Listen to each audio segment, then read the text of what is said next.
Delighted when I saw the fixtures come out. I think at that stage the transfer saga, as you mentioned, of the summer was just bubbling.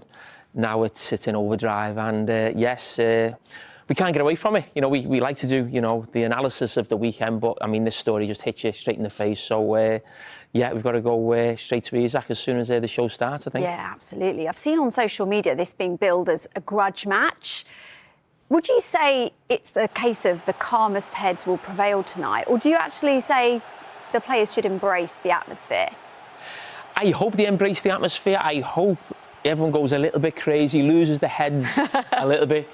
Obviously, a little bit more Newcastle than Liverpool, because I think that will make for a great game. But I do think both managers on both sides will be saying it's imperative you keep your heads tonight. They've got to make sure that 11 players stay on the pitch. Yeah, well, the man that everyone's talking about is not even going to be there. He'll be watching. Yeah, he'll be watching. How do Newcastle get at Liverpool without Isak? Well, I think just what we saw last weekend from both teams, I think gives us a little snapshot of what this game will be tonight, where I think Liverpool have looked a little bit too open, I think, in the first Premier League game, but also the Community Shield, also friendlies this season.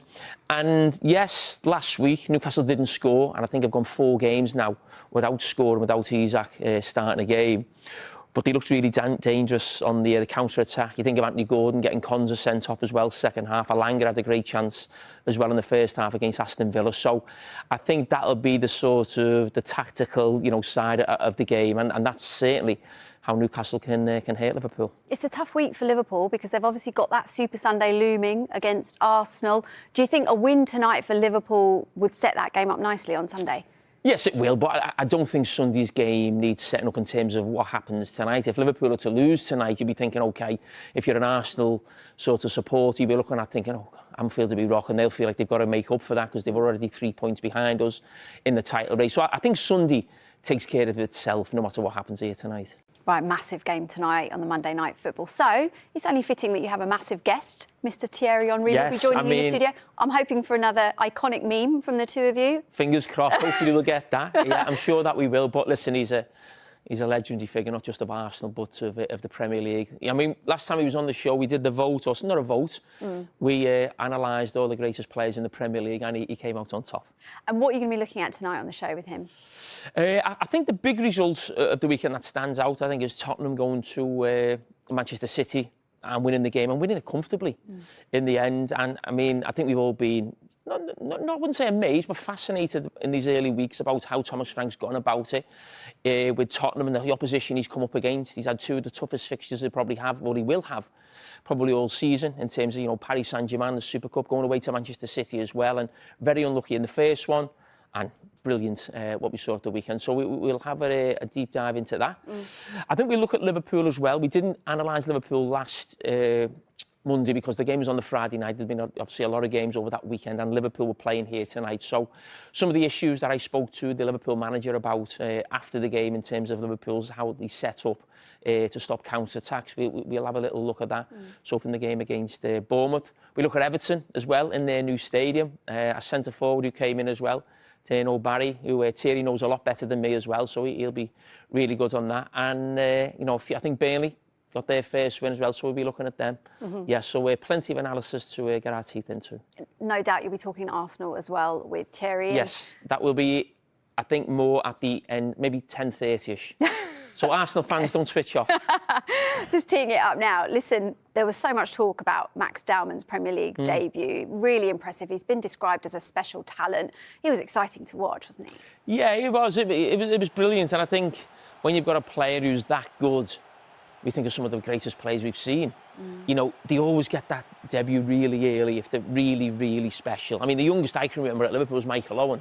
He was 17. The majority of us, when we got into the team, were 18, but he was 17 because he was different as a young player. But I can't believe, you know, someone of that young is playing Premier League He looks football. Young as well, doesn't he? Yeah. I mean, the actual highlight was nothing he did on the pitch. It was Gary Neville in commentary when he said, he was laughing and joking that he got really serious and said it is really important that he still does his studies at school.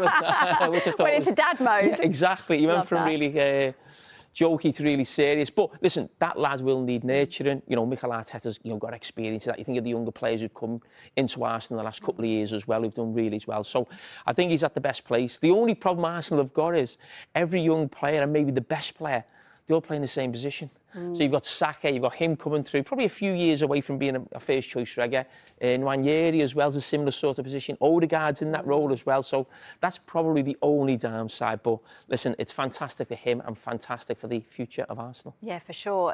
Plenty of positives then for Arsenal. You mentioned Odegaard and Saka, a couple of injuries from the weekend. In particular, Saka's one we're hearing that may not be as bad as we first thought. But in terms of Saka's fitness, how key is that to Arsenal's challenging for the title? It's massive. He's the best player, or certainly the best attacking player. And without him, that was a huge problem for them last season. And that's one of the reasons why I think they signed Madueke for 50 million. You're almost spending 50 million on a reserve, really. I know he played at the weekend on the left, but he's more suited to the right, Madueke. That's his position. That's where you'll see him at his best in an Arsenal shirt. But ideally, you don't want to see him in his best position.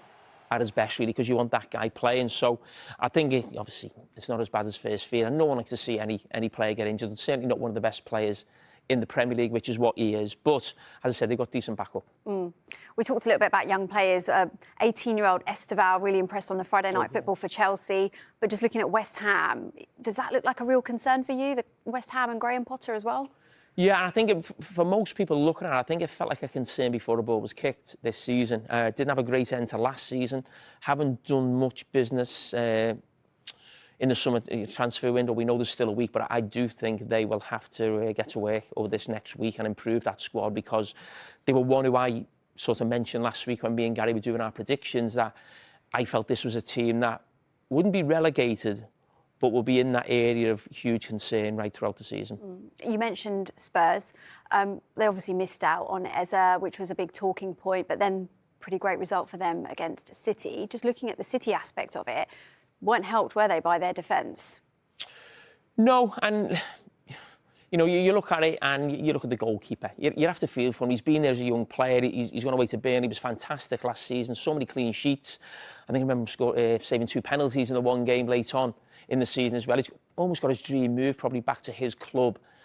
And it's just one of those games. And we've all been there, especially as young players. And young goalkeepers and central defenders, it can be really tough on them. I've been there myself, where you have a really poor game, you cost the team a result. It's not the same for a striker or a midfield player. You can take them off in the game. You know, they might miss a chance, but, you know, someone else can do something. But when you cost the team like that with such a big mistake, and all eyes are on you as a goalkeeper, I really felt for him. I just hope, you know, for his sake, you know, that he gets another chance.